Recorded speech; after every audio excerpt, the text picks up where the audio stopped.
Hello મિત્રો, કેમ છો? બધા મજામાં દસો ને? આજે આપણે રાયડાની અંદર પાણી ચાલુ કર્યું છે. કાલે રાયડાની અંદર પાણી ચાલુ હતું ને આજે રાયડાની અંદર ચાલુ હતું. કાલે અજમામાં હતું ને રાયડામાં હતું, 3 જગ્યાએ પાણી ચાલુ હતું. ને આજે આપણે ઘર પાછળ રાયડો છે એમાં ચાલુ કર્યું છે. આ જોઈ શકો છો, આ ઘરની પાછળ રાયડો આવેલ છે. ને જે અમે રહીએ છીએ આ ઓડી છે, જે બારીવાળી દેખાય ને અહીંયા ઓડીમાં અમે રહીએ છીએ.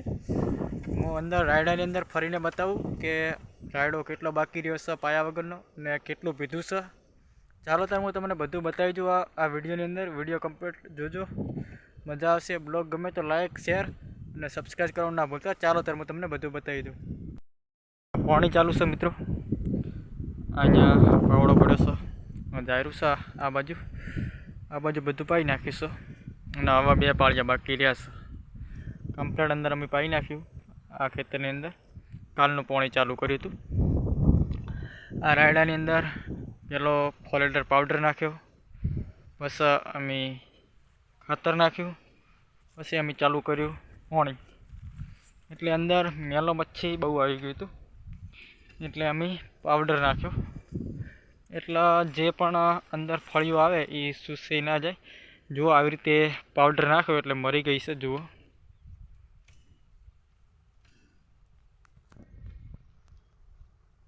જોઈ શકો છો, આવી રીતે મેલો આવી ગયો હતો. એટલે અમે અંદર ફોલેટર પાવડર નાખ્યો એટલે અંદર જે પણ મચ્છી હોય એ મરી જાય.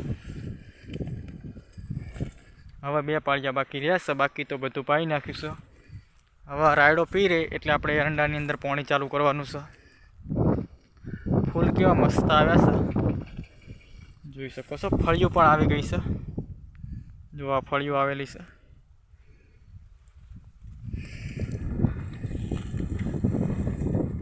ઘણા દિવસથી અમે પાણી વાળ્યા છીએ.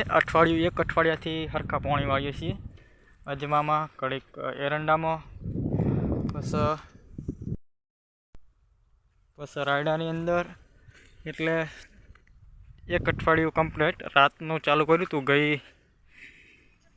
હવે દિવસની લાઇટ થઈ, રાતે વાળી હતું. જુઓ ઢૂલાને પીલું આવે, શેણીયા કહેવાય આના. આ ઢૂલો છે, આમાં આવી ગયા છે આના. એટલે આના ચકલા બહુ ખાય, એમનો નાસ્તો કહેવાય ચકલા માટેનો. આ રાયડાની અંદર પાછળનો જે ભાગ છે અમે જે આ વાયો 1 વીઘો છે, 2 વીઘા જેવું હશે, વધારે નથી. અમે ટોટલ રાયડો વાવ્યો છે, વધુ થઈને 10-15 વીઘા જેવો રાયડો વાવ્યો છે, વધારે નથી વાવ્યો. અને 10 વીઘા જેવા એરંડા વાવેલા છે ને 5 વીઘા જેવો અજમો વાવેલો છે. એટલે જે આમ ટૂંકે બધી ખેતી કરેલી છે. એટલે કપા વાવ્યો તો પહેલો 11 વીઘા જેવો, એટલે કપાસથી કાઢીને અંદર એમાં રાયડો વાવ્યો. 7 વીઘાની અંદર કપાસ હતો. અધીર 4 વીઘા જેવો કપાસ ઊભો છે. એટલે એમાં ઉનાળો વાવવા માટે રાખ્યો છે. ઉનાળુ જાર વાવવાની છે. જુઓ આટલે પાણી પક્યું, ઠેઠ ઓલી જે ઘર પાછળથી પાણી આવે છે એટલેથી કરીને આટલી બહુ લોબા ચહેરા છે. એટલે 1 કલાક 2 કલાક જેવું થાય પાણી ચેરો ભરાતા કમ્પ્લીટ. આ બાજુ ફૂલ બધા ખરી ગયા છે. હવે પણ 1 મહિનો કે 1.5 મહિનો ઊભો રહેશે, વધારે નહીં ઊભો રહે રાયડો. પછી વાઢવાની સિઝન આવી જાય, પછી બધી સિઝન આવી જાય. કોને ઉનાળાની અંદર બધી ટોટલ સિઝન આવી જાય. ગમે તે ધોન વાવો એટલે દાંતેડું પડે એટલે બધું આવી જાય ક્યારે. અહીંયાથી કરીને વાવેલો છે. આ બાજુ તો પડતર છે, એ વિજયભાઈનું છે, વાયા વગરનું છે. અહીંયાથી કરીને આટલો છે, 1.5 વીઘો હોય કે 2 વીઘા જેવું હોય, ખબર નહીં. આ ખેતરની અંદર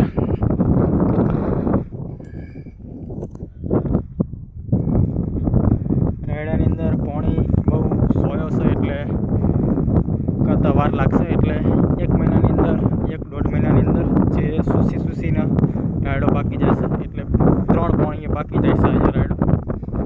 એટલે જે બનાસકાંઠાની બાજુની અંદર એ બાજુ 4-5 પાણીવાળા છે, આ બાજુ 3 પાણી જ પાકી જાય છે. અમે રહીએ છીએ ચોણસમાં તાલુકો, ગામ તાકોદી રહીએ છીએ. અને જિલ્લો પાટણ લાગે છે. ને મારું ગામ છે સોનેત. મારું ગામ છે સોનેત, બનાસકાંઠાની અંદર આવેલું છે. સોયગામ તાલુકો, જિલ્લો બનાસકાંઠા લાગે. જોઈ શકો છો આ બધું અમારું રાયડું આવેલું છે. બસ વિડીયોની અંદર આટલું જ. વિડીયો ગમ્યો હોય તો લાઈક, શેર અને સબસ્ક્રાઈબ કરવાનું ના ભૂલતા. જય માતાજી મિત્રો.